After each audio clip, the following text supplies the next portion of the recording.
60 mètres.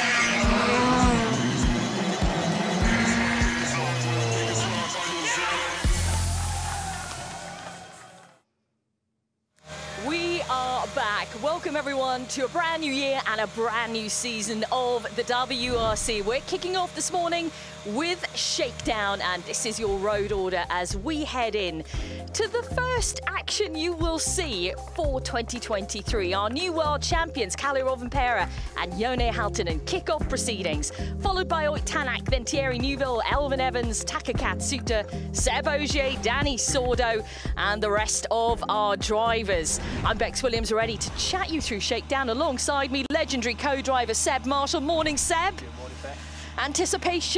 Anticipation high ahead of this brand new season? Good morning, Bex. Yes, can't wait to get started as here we go. Kalle's on the line, ready to start 2023 WRC. And here we go, people. Same shakedown as we saw last time around. As you can see from the conditions, it's looking pretty dry out there. No snow around, at least not for the moment. I think we're going to have a pretty stable weekend. There has been a bit of weather during the recce. We've seen snowfall, rain, there's been ice out there.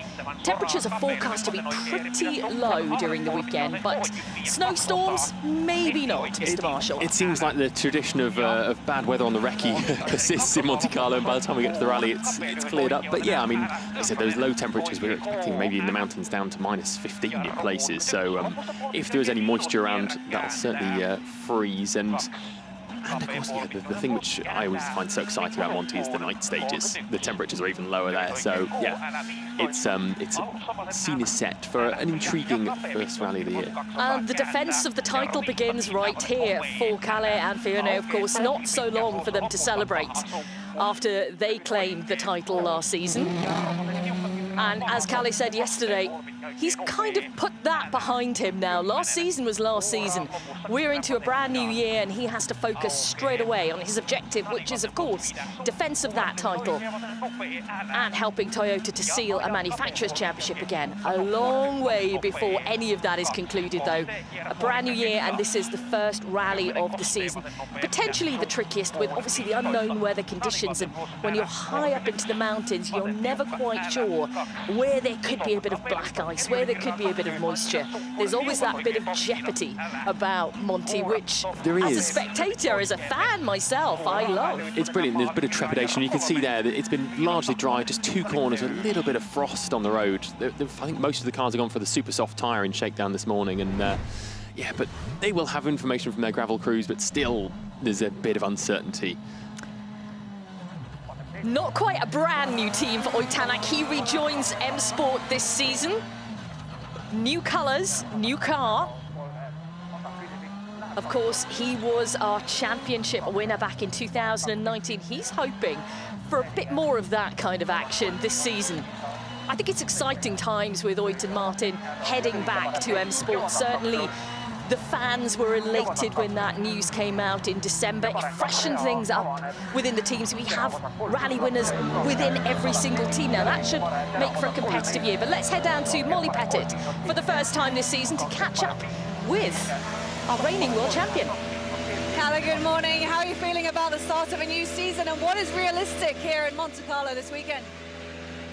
Feeling is good, of course. It's always exciting to start a new season, so it's always nice. Let's see what we can do in Monte this year. I hope much better than last year. Do you know what? Monte-Carlo last year for Kalle was such a mixed bag, wasn't it? Kind of a bit of a grim shakedown. Thursday evening did not improve. I think he was 12th overall. He was behind WRC2 runners, yeah. I think, at one point. And you're kind of thinking, what's happened? And then he did turn things round, but it was a difficult event for him last year. But what a change from the Thursday night to the Sunday for Kalle. But talk to me about Ott Tänak in this move back to M Sport. Seb, what are you expecting to see this year? Yeah, I think you mentioned there, it feels like a bit of a homecoming of sorts. Yeah, it's a family reunion almost with M Sport and Ott, where they first began for him. I think expectations for this weekend have got to be realistic. He is going to be learning that car.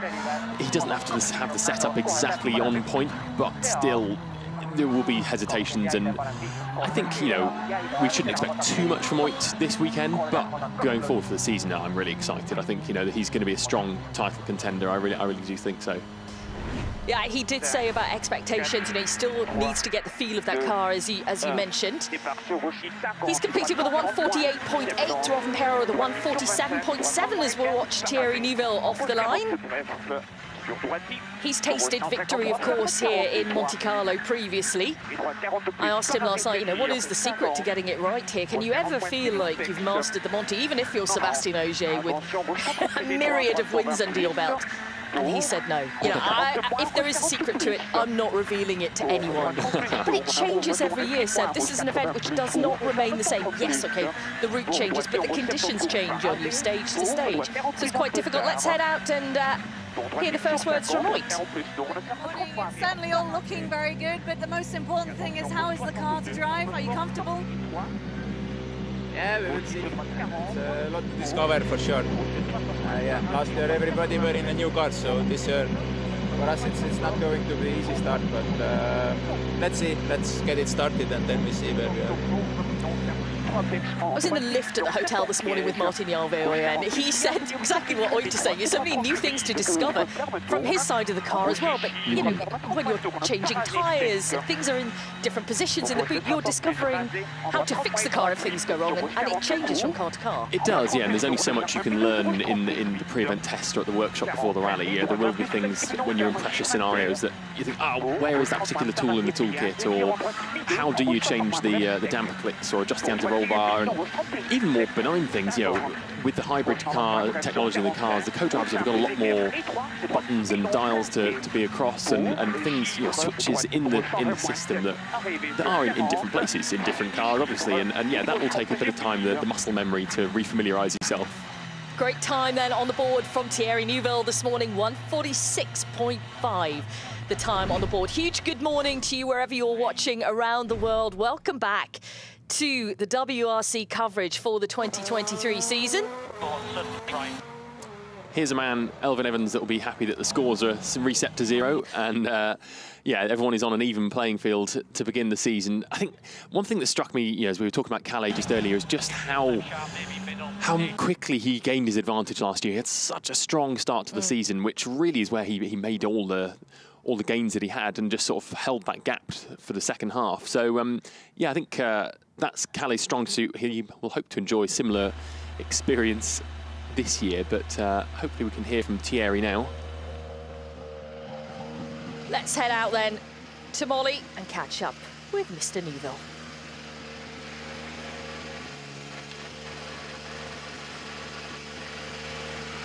Morning, Thierry. It's all very exciting with a brand new season, and I'm guessing you'd like to start the season as you finished the last one.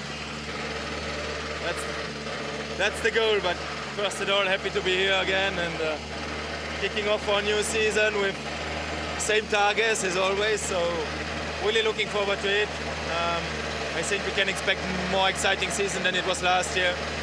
All the 3 teams should be in the game from the beginning, and this is going to make it yeah, fun. Yeah, I think he's absolutely right. I think, you know, we all echo that very positive sentiment that Thierry's come out with there. In every single team, we have, you know, trusted winners behind the wheel, and it should make every single team, yeah, I think fully competitive. This is it. I mean, it's fair to say Toyota stole a bit of a march on everyone at the start of last season, which obviously Calais reaped the reward of. But yeah, they've all had a year of learning how these cars are, fine-tuning things. We've seen they've made quite a few developments to the technical spec.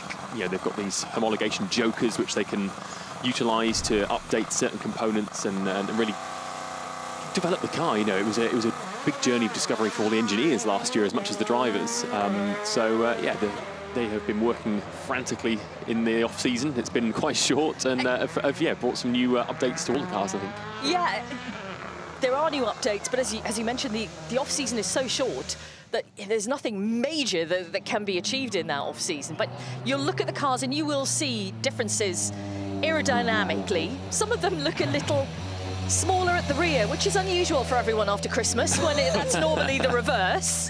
But there are some differences. We'll pinpoint those throughout the weekend for you, but visually you'll be able to spot them yourselves. Elvin, good morning. Monty, start number 10 for you. How would you describe this year's edition? Yeah, I mean, it's a nice route. Obviously, it's quite difficult to know what we're going to face in terms of weather, but all okay so far. And that's another good point. We talked about the weather. The weather crews are going to have to be on their game this weekend, aren't they? Top of their game, because it's so difficult to predict. It can change quite quickly, and you can get, as you mentioned, some corners which are a little bit icy, the next completely dry. So, yeah, it's going to be interesting out there weather-wise. It is, and it's an interesting point now. Obviously, there's we call through the weather crews, but we also have, we typically call weather crews people that are stood out in the stages monitoring the weather conditions. The teams will bring more to this rally than any other, of course, because conditions are so variable.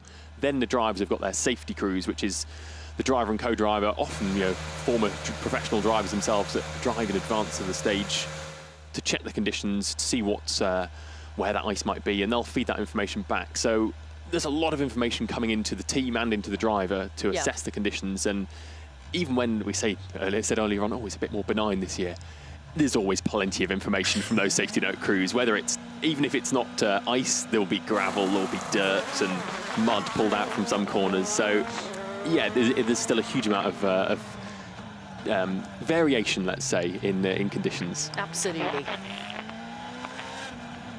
Sebastian Ogier, who certainly knows how to take wins at this event.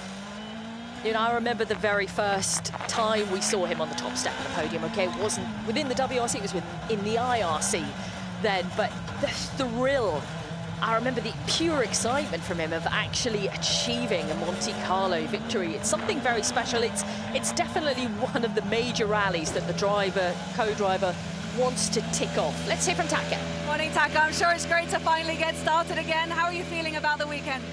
Yeah, of course I'm exciting, but yeah, weather is not so bad, but the temperature going to be quite tricky, so yeah, it's gonna be proper mountain condition, and I will enjoy it. And what are you targeting? What position this weekend? I don't know. Just do my best. Always this is target. Thank you. It's a big year for Taka because we're going to see him step into Ogier's car when Ogier is back at home, when he's not attending the event. So for Taka, that's a huge step up. It was, you know, it's been a steady learning curve for him, hasn't it, over the past few years? We've seen him on the podiums.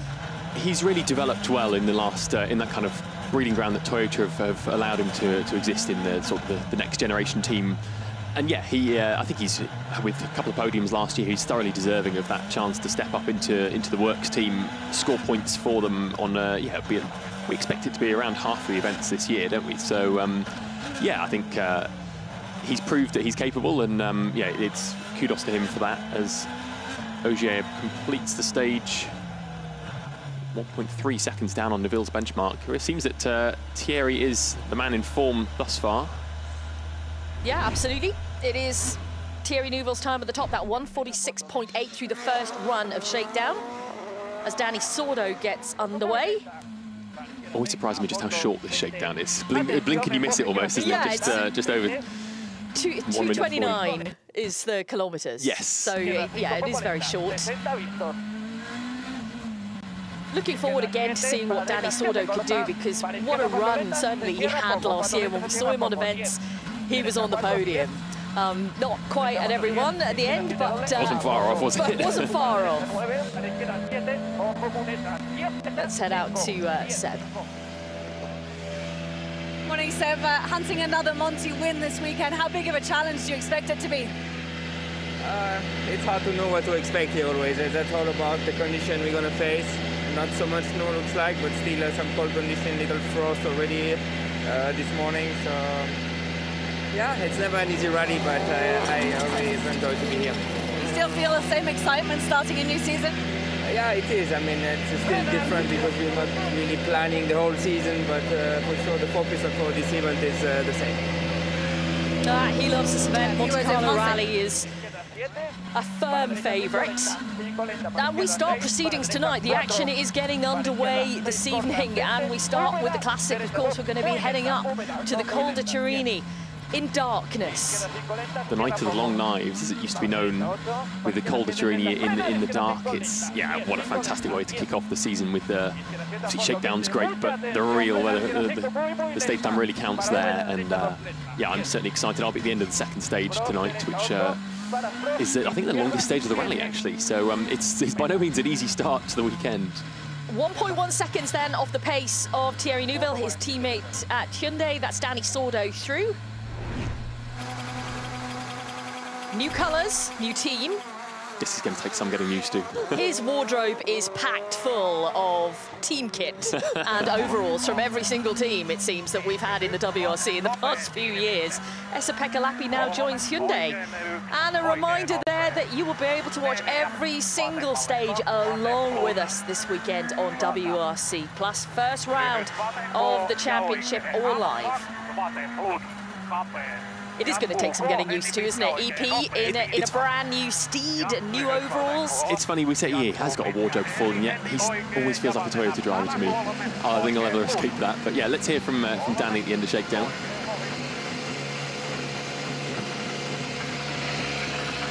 Danny, good morning. How does it feel to be back at Rallye Monte-Carlo? Yeah, it's nice road, nice conditions, really narrow and tricky in some places, but it was okay. The first feeling with the car, all good, so it's nice. Yeah, he told us last night we should see him at about 8 events this year. Danny Sordo, Esa-Pekka Lappi, of course, full season. And that was the big temptation, to come back into the championship, to have a full season in front of him, which that's what was the drive behind the switch of teams. Yeah, it's understandable.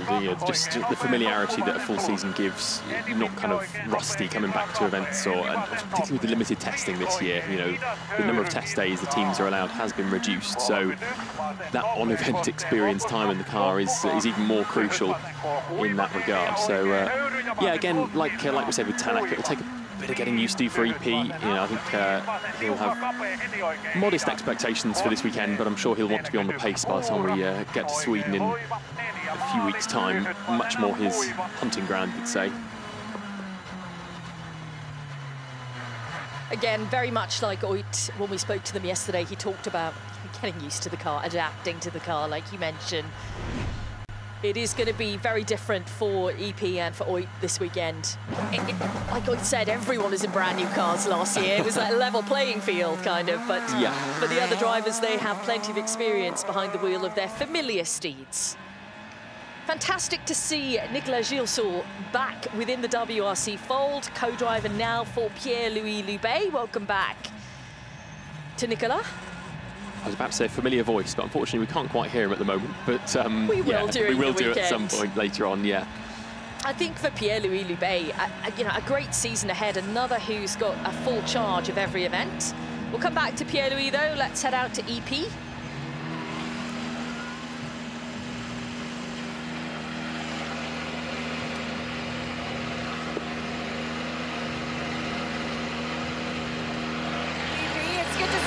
Fresh new colours, new car. How excited are you about the start of the season? Yeah, very excited. For sure, it's a big challenge as always, but I think we are ready. How does the car feel on this surface? Fine. And finished. Back to Pierre-Louis then.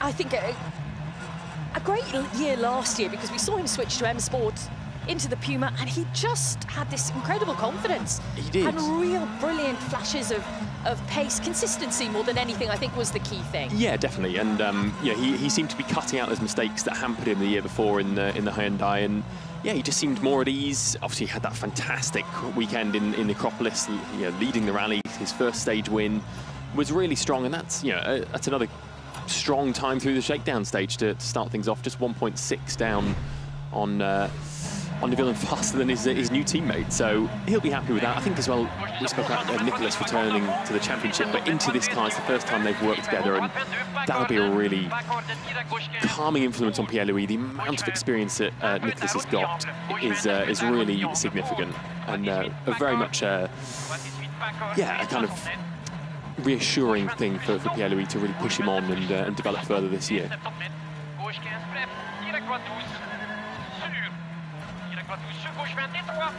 Jordan Serdaridis, then, we can see now, huge passion for the WRC. We'll talk about him in a moment, though. Let's hear from Pierre-Louis. Studying the board. Pierre-Louis, good morning. Stepping up to a full-time season in M Sport, and also a new co-driver and everything. Having a good look at the board on the first pass of Shakedown. Are you feeling okay? Yeah, we didn't do the checkdown last year. I think it's not so bad. We try to enjoy, and I know that will be difficult for us because we don't know so much the rally, but we will try to enjoy, and we know what is our target on this race, and we'll try to go relax and push if it's possible. Sounds like a sensible approach there from Pierre-Louis. Good to see Jordan back behind the wheel. We spoke to him last night. We had a launch last night of the championship, chatting to all the drivers here in Monaco Harbour, and he talked about his incredible passion for this sport, and the fact that he likes to come on these events. He said it's his words. He said it's like a bit of a holiday, get to enjoy myself. But he puts a huge amount into this sport. He likes to help young drivers climb the ladder, as he described last night. Yeah.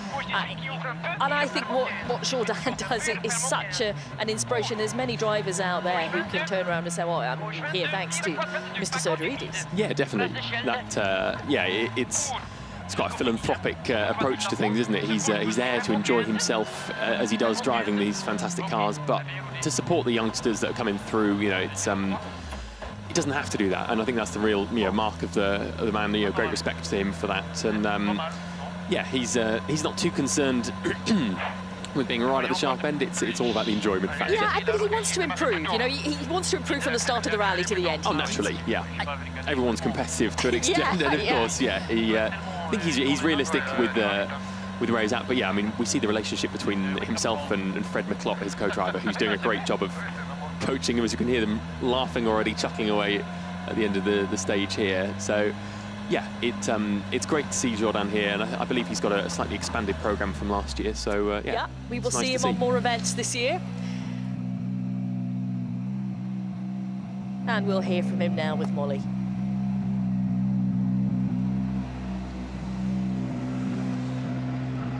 Jordan, good morning. How would you describe the excitement for a driver coming to this rally? Right, it's a wake-up plan here. Okay, it's very tight, a little bit slippery at the end, but okay, for me it was nice, and the car is also very nice, so everything is okay for the moment. Thank you. And there we are, that's Jordan Serdaridis. Shakedown, of course, just for the P1 drivers, so that's what we've seen this morning. Thierry Neuville topping the timetables on run 1, 146.8, Rovanperä 9/10 behind, then Sordo a second off the pace, then Ogier, Lube, Tanak, Evans, Katsuta, Lappi and Serdaridis. Okay, let's head now then into the Harbourside Service Park here in Monaco and join Kiri. Indeed, welcome to the Harbourside Service Park. The incredible surroundings of Monte-Carlo are the setting for the 2023 season. Are you ready? It looks like it's going to be an exciting one. Already you just saw Thierry Neuville fastest through Shakedown. Kalle Rovanperä having a fantastic Shakedown as well. But what will be this evening? We've got 2 stages coming up for you. And as you heard our commentators telling you, it is all about Col de Torini straight away off the bat. But what's happening for the next 4 days? Well, Thursday it is 6 till 11. Like we said, 2 stages, and then Friday we've got a full set of 6. It's a repeat of the morning loop in the afternoon, 9 till 7:15. It's a big old weekend, 8:15 till 7:20. Stages 9 to 14 on Saturday, and then who will be the winner of Monte-Carlo 2023? Will it all be decided at the power stage on Sunday, 6:30 till 1:45. Is what you're looking at for the final day of the weekend. Okay, well, tonight we will be back with you at 6 o'clock from the famous Casino Square, and then it is all a go. Who will win this weekend? Who will start off? Well, we'll find out at 6 o'clock tonight. But from us from this morning, we'll see you later on.